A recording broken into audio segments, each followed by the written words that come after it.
Welcome to the New to Wrestling podcast, where I, your host, Xavier Cruz, a lifelong wrestling fan, will take a lifelong friend through the action, the joys, and the drama of the world of professional wrestling. My co-host, Kelsey Silva, has been bitten by the wrestling bug, and I want to invite you to join us as I take her through the moments that made me a fan. So if you're new to wrestling and would like to get brought up to speed, or a fan who would like to relive some classic matches, promos, and segments through fresh eyes, join us as we embark on a journey through the Attitude Era and beyond. Welcome to the New to Wrestling podcast. Hello, everybody, and welcome to another edition of the New to Wrestling podcast. This week, we watched the September 6, 1996 edition of Monday Night Raw, and the match card is as follows. We had Hunter Hearst Helmsley versus Psycho Sid. We had Stone Cold Steve Austin versus Mark Miro with Sable. We also had Mankind with Paul Bearer versus the Pug. I'm sorry. I know, and we'll get there. And then in the main event, we had a WWF Championship match between Shawn Michaels and Goldust. All right, we're back. It's been a couple weeks as far as us recording goes. We've obviously seen each other because we're friends. How are you? I'm good. I lost my voice completely, which you know, because we were together when it happened, but I'm slowly getting it back, and we're here. We're committed to wrestling, so we're going through with it. Okay, girl, she's got her tea. We're doing the best we can. Absolutely. So we apologize if we get some squeaks and squeals out of this one. And they're on the house this time. Normally you got to pay for that. 100%. She's booked and busy, guys.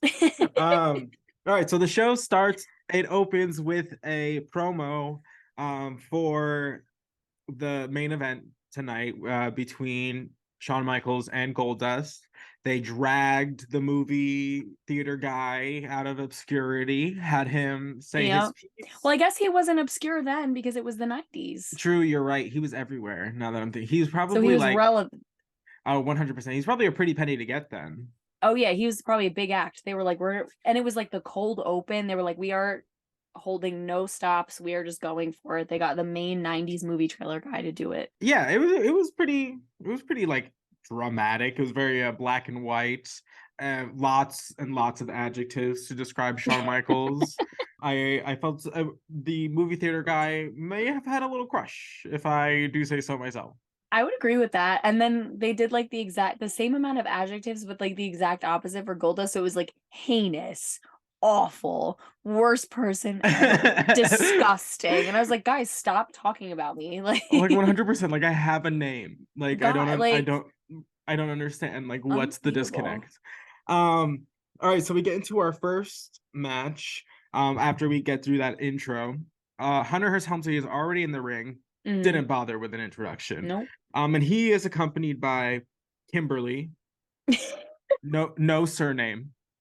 Doesn't need one. Just Kimberly. We know nothing about her other than she is holding space next to Hunter Hearst Helmsley. Yep. And he is facing Psycho Sid, who, of course, is a gigantic man. This match is a part of the Intercontinental Championship tournament that we started last week because Ahmed Johnson has been injured. His title was relinquished, so now we're trying to figure out who's next. This match is just basically Triple H running into a brick wall repeatedly over and over again. It's so true. It was quick. Oh yeah. Triple H was really he couldn't even get out of the blocks. Like there was like a stutter start. The gates never opened. This man had nothing to throw at Psycho Sid. Yeah. We get although he did have one moment where he must have had some kind of offense because he had enough like gumption to like bow curtsy. And we were like, did he just? And yes, he had.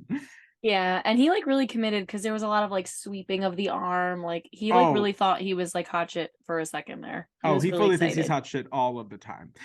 So he gets like just slam dunked like through the ring with a choke slam and then power bombed quickly defeated. And Mr. Perfect, as the end of this match is progressing, saunters on down the ring, doesn't say a word, just with his little like ponytail, goes over to Kimberly, whispers some like I guess sweet nothings in her ear, and then collects her, and they go off into like the backstage area. And apparently this is something that has been a repeated, like now this is like a habit or a pattern, and we have questions. It was so funny because they talked about it like that this has been happening almost like it was like a predator warning. They were like, Mr. Perfect's been coming ringside and taking everybody's women. We don't know what's going on. And I was like, what is going on? And like, hide your kids, hide your wife. Hide them all because he's coming, and we don't know what he says, but they go. Yeah. Just go. What do you think is the one line?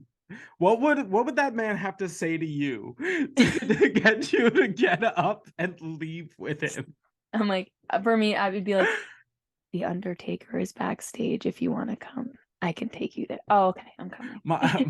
Mine's like, there's a trail of crunch wraps. Follow me. Crunchwrap Supremes right this way. Come on. I know he didn't feed you. I know what his budget looks like. Come on. So no one knows what Mr. Perfect is doing with all of these women. I'm assuming it is just to infuriate Hunter Hearst Helmsley. So something there is a brewing, but we'll see. Immediately following that, we get a injury update on Ahmed Johnson. For those of you who don't know or catching if this is your first episode, Ahmed Johnson was injured by the debuting Farouk, in which his kidney was ruptured. And then he proceeded to wrestle the following week and injured it further, which has now knocked him out of commission for the foreseeable future. However, it was a pretty good update. It seemed generally pretty positive. He's either delusional in thinking he's returning, or he's just so determined that he's gonna make it happen one way or another. Right. And they brought the doctor too, and it was so funny because the doctor had a diagram of a kidney, like a 3D model of a kidney, and he was literally holding it like this, yes. He could come back if he really wanted to. I'm telling you, it's a distinct possibility. And I was like, 100%. They mean business. They brought the doctor with the kidney diagram. They are not playing. I want to know what restaurant they plucked that guy from. And they were like, you sir, you're gonna play our doctor, right? Because it's just the way that he was handling the kidney. It was just so it was like a Shakespeare piece. He was just a whole it was the skull. It was Yorick. I knew him well. Right, exactly. You're just okay. No. I want to see your degrees, sir. Yeah, let me see your certifications. Present them immediately. I am confused. I have questions. But I'm excited he's coming back potentially. I'm so happy about that. Oh my god, yeah. I don't know how long a kidney injury takes, but I mean, if they're definitely more than a week, we've learned. But well, definitely. Ahmed learned the hard way. Yeah. So then, following that match, we had Stone Cold Steve Austin versus Mark Miro with Sable. My favorite thing I think that you said during that entire time was, "Oh look, it's Sable. I mean Mark Miro." Because I can't help myself. We are Team Sable. There's no way, no ifs, ands, or buts about it. But this match is another one of the Intercontinental Championship tournament. We did have commentary brought to us by the unique and sultry sounding Brian Pillman. This man just sounds like his vocal cords are actual cheese graters. It's rough. Gargled nails for breakfast. 100%. I did want to take a moment to shout out Sable's jumpsuit. I think it would have been remiss of us not to. It would have done a great disservice to all humankind if you hadn't done that. So I thank you for your service. 100%.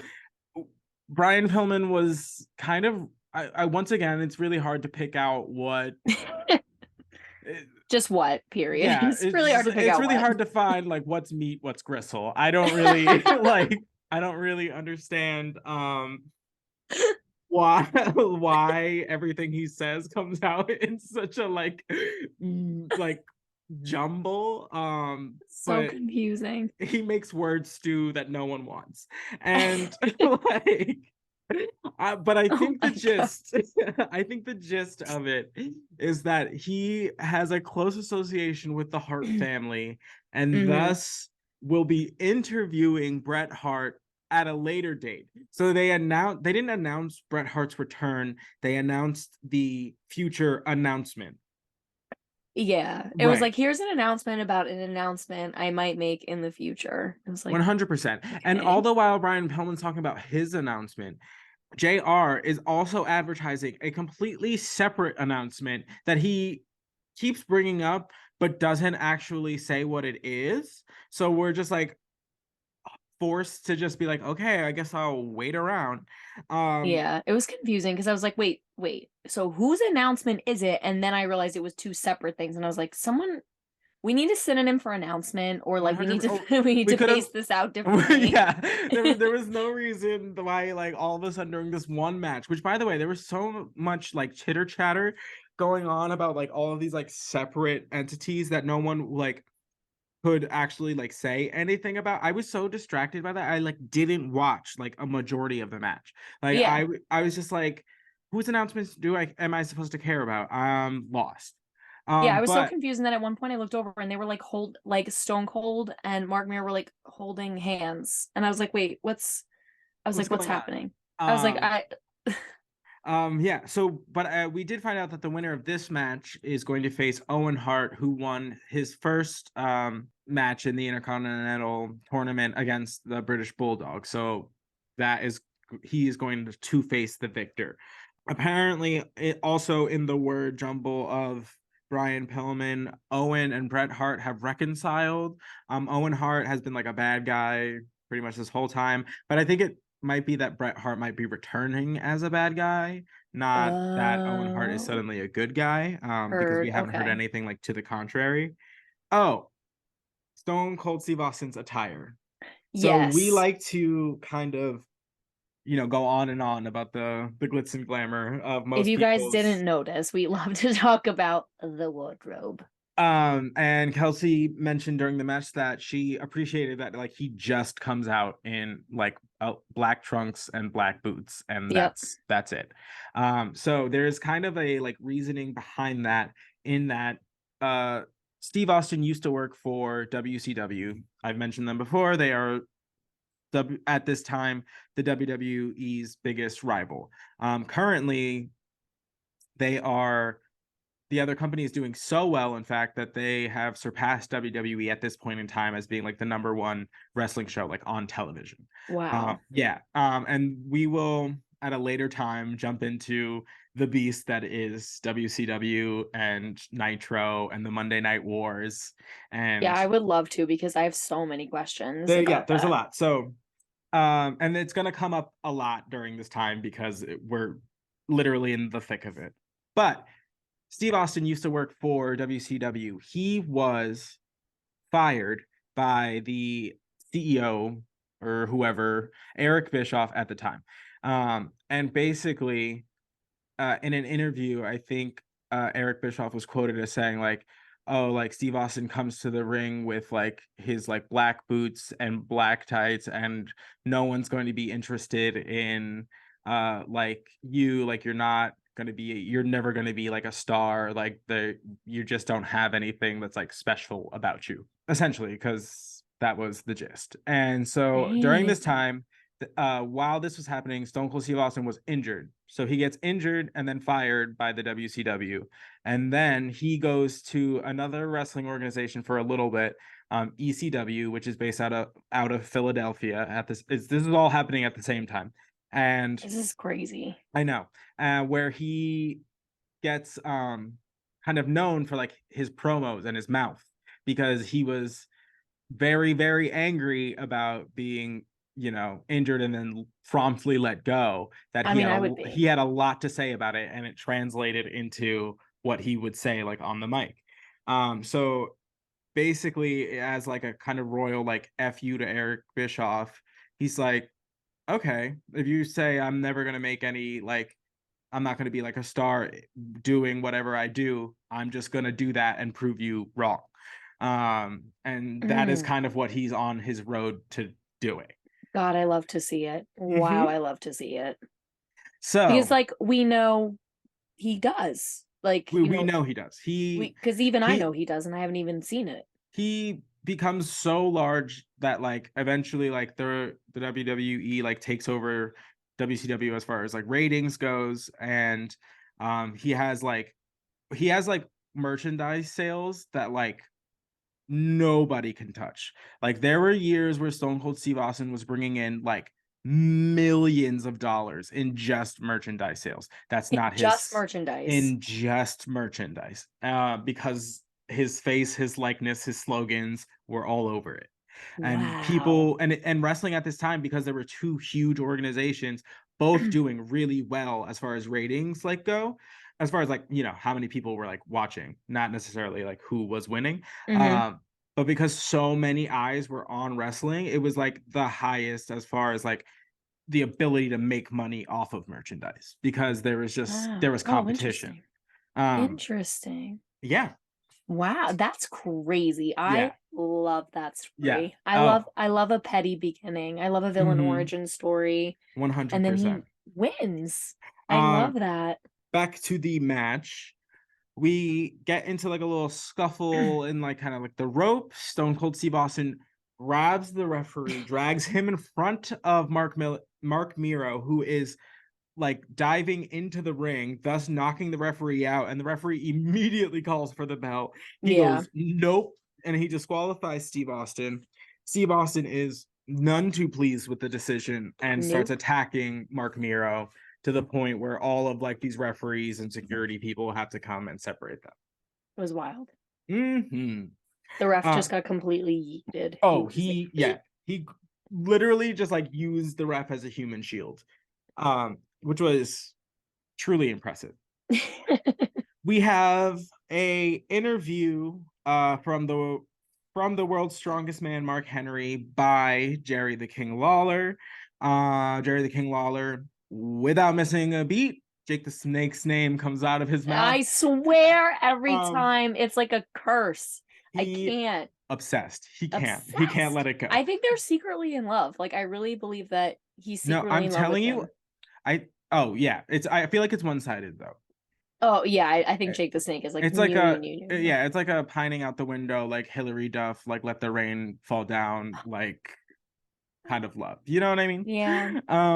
But Jerry the King Lawler is not pleased with Mark Henry due to his interference in stopping Jerry from pouring more alcohol down Jake's throat. Even though he is a recovering alcoholic. Like a mess.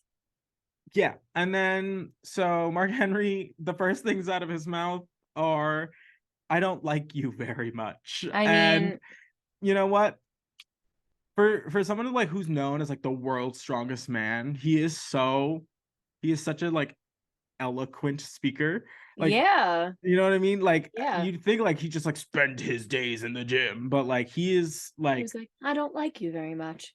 Fully. Was that a dove on the wing? He's what like was that? That is the most like eloquent wrestler I've ever heard. Like to this point, because most of them are just shouting into the microphone, screaming, and like pacing, and like a touch of the vapors. I don't know what's like there's it's always like the most. And so it's a little like I was a little like surprised by his like reservedness. Jerry the King Lawler then decides to challenge him to a match, knowing that Mark Henry has not been like fully trained as a wrestler, or at least that's the story. Mark Henry does offer to fight, which right then and there, and the best line I've ever heard: nothing but opportunity and air between us. Wow. I'm gonna use that. Absolutely. I don't know when I'm gonna like come to fisticuffs, but it might. But And you could use it like any other way. Like if like, look, there's nothing but air and opportunity between us. I like that. I like that one better. Because it's a thin line between love and hate, you know? So Mark Henry then tells him, yes. Mark Henry then tells him Again, that Jerry and Jake the Snake, thin line between love and hate. Right.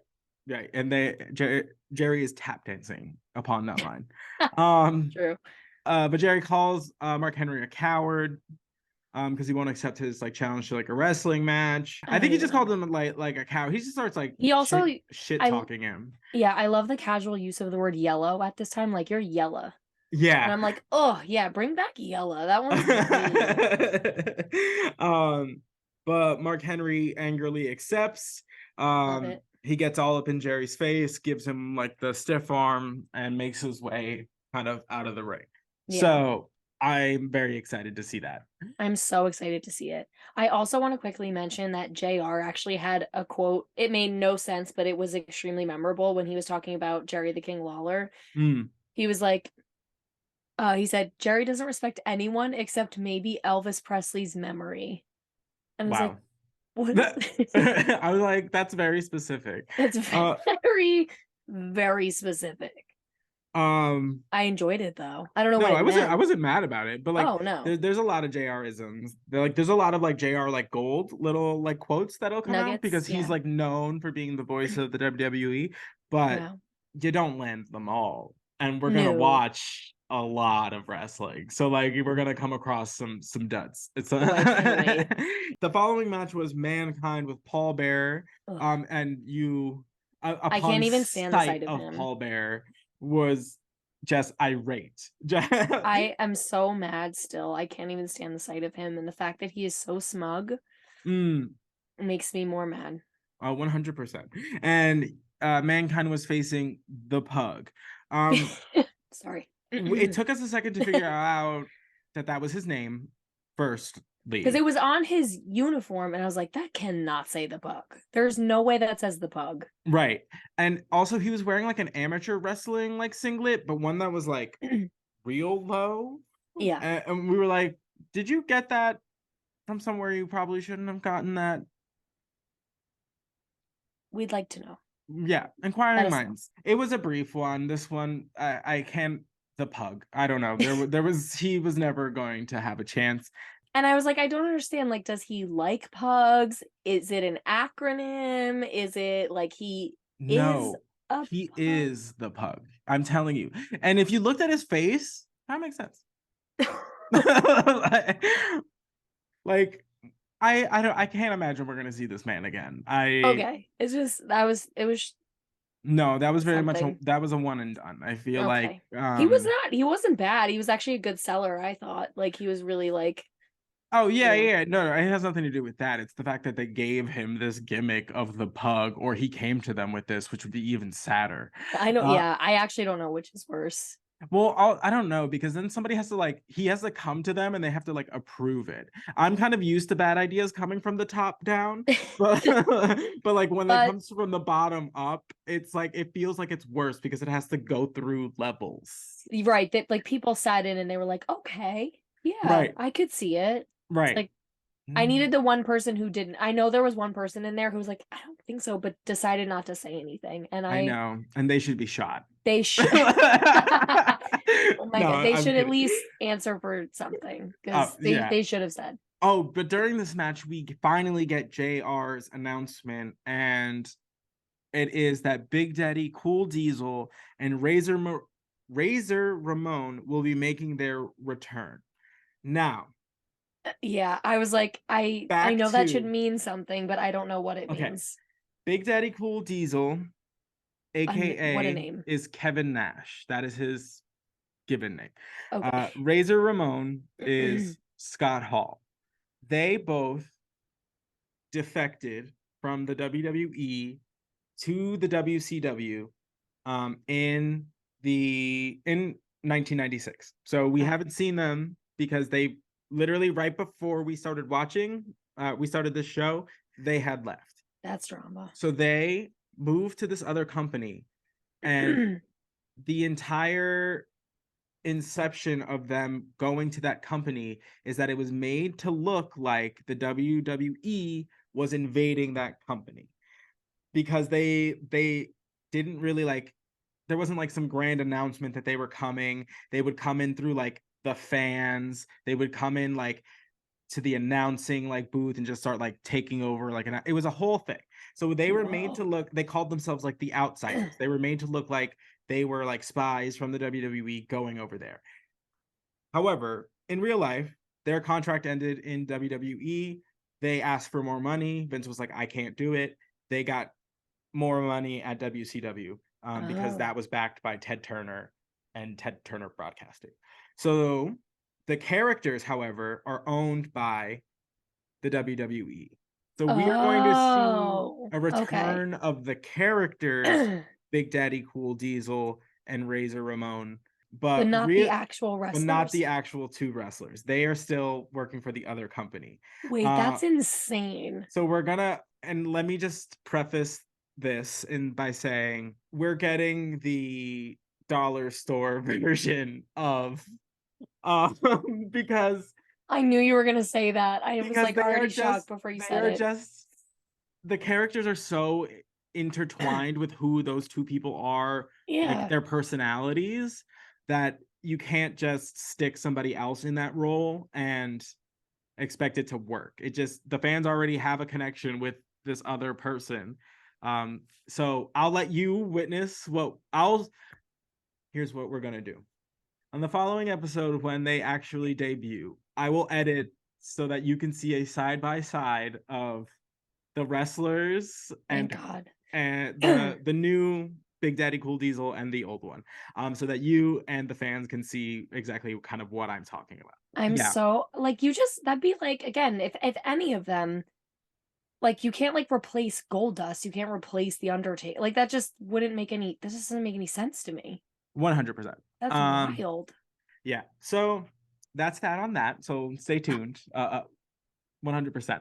And so that little squasher was followed by the return of Bob Backlund. If you recall, a couple weeks ago was on commentary, ranting and raving. Yeah, so once again, we heard the ramblings of a lunatic. Essentially, the gist of it magazine says that the Iron Sheik is returning, and they are both going to be working with a debuting wrestler, or at least that's the gist of what I got.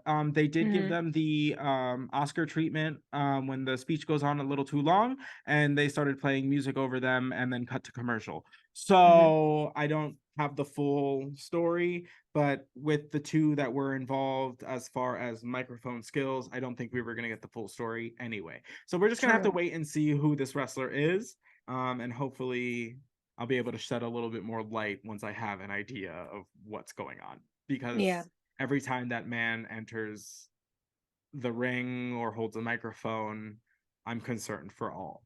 A mess. And then who's the other announcer? Because they came in so quick with such a jab that Xavier and I literally lost it. Oh, what did he say? So, Bob Backlund, that's his name, right? Backlund.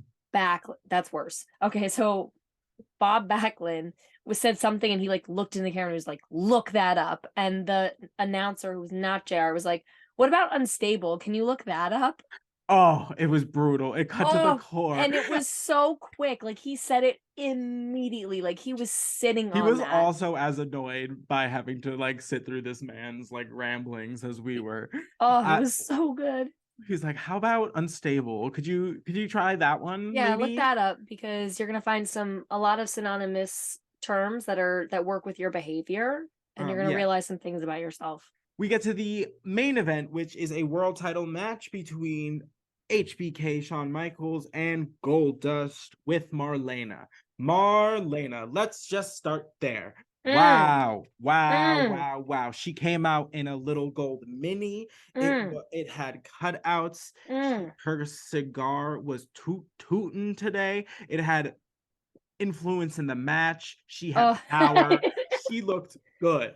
She looked so good. I was like, I can't even be mad at her. She looks so good. I'm so It was speechless. I was Overwhelming. speechless. And Amazing. it's good. And I mentioned this like while we were watching because they do like a pan out. So they'll start on Marlena, pan out to the match. And when I tell you that cut is not, it is like almost every time that she is ringside, you're gonna get one of these. Thank God. And you're like, wait, are we not paying attention to the match? No. Because that's Marlena. fine. And like the cameraman behind is just like drooling. Because me too. I was just like, oh, absolutely. She killed it. Knocked it out of the amazing. park. Amazing. In the beginning of this match, so we got a promo from The Undertaker in regards to his upcoming match with Mankind at the Mind Games pay-per-view, which is going to be coming up in a couple weeks, which was short but sweet. A whole lot of nobody can save you now. And as we know, The Undertaker is no fooling. So he means it. And now he has pyrotechnics, so absolutely. So we get to the match. Shawn Michaels is making his way like down the ring at this point. He gets kind of yanked into the crowd by some overzealous fans, and then he does a little like mocking. They get into it kind of before the match starts while Shawn Michaels' music is playing. So I'm like, has it started? Has it not started? And Shawn Michaels like knocks Goldust like out of the ring and then starts like mocking Goldust's like little things that he do. Gesticulations and whatnot. But the match was great because it's so good. They're both phenomenal athletes. Goldust is deceptively athletic. People don't give him enough credit, but that man is 6'6". He can flat out just wrestle, which was a great opponent for Shawn Michaels because it's somebody who could kind of be on a par with him athletically, but isn't like 8 feet tall. But the highlight of this match was at one point Goldust is in the corner and Shawn Michaels starts raining down like shots on his face, and then he proceeds to do a backflip off of Goldust's chest, and I was just flabbergasted. I was floored. I was like, this man, because you see that stuff like today. This was in 1996. Nobody was doing that. Not a soul. And like I said when we were watching it, I was like, and he didn't even need to do that. Like, it's not like he was like avoiding something. No, it was just for the show. Just for flair. Just to steal the show. Amazing. It was so good. And then we got another little promo from Mankind, who was doing a whole lot of squealing. He was weird. Very creepy, very in a basement. As usual. Kept repeating that he had some like a surprise for Shawn Michaels. We didn't see the surprise. We just saw Dark Room, and every time that man comes on the screen, it's like a horror movie. It cuts back into the match. We get into like the thick of it. Shawn Michaels does a moonsault, which is the same move he used to beat Vader at SummerSlam. Gets the 1, 2, 3, and Mankind comes barreling out from parts unknown, I guess, and they get into it, and basically that's kind of like the end of the episode is them kind of getting into it. And that's like all Shawn Michaels like dips and dives out, and then he's like, never mind. Oh, right, because Mankind was trying to get Goldust to like team up on Shawn Michaels, and Shawn Michaels was like, not today, Satan, and just like ducked out of the ring. That was a phenomenal episode. I think like more and more we're gonna find that they're kind of becoming more like jam-packed with stuff. As WWE kind of figures out a way to compete with WCW. All right, thank you so much for hanging out. Back in the saddle, baby. Back in the saddle. Come on now. All right, guys. We will catch you next week for another edition of the New to Wrestling podcast. We'll see you there. Bye. Bye.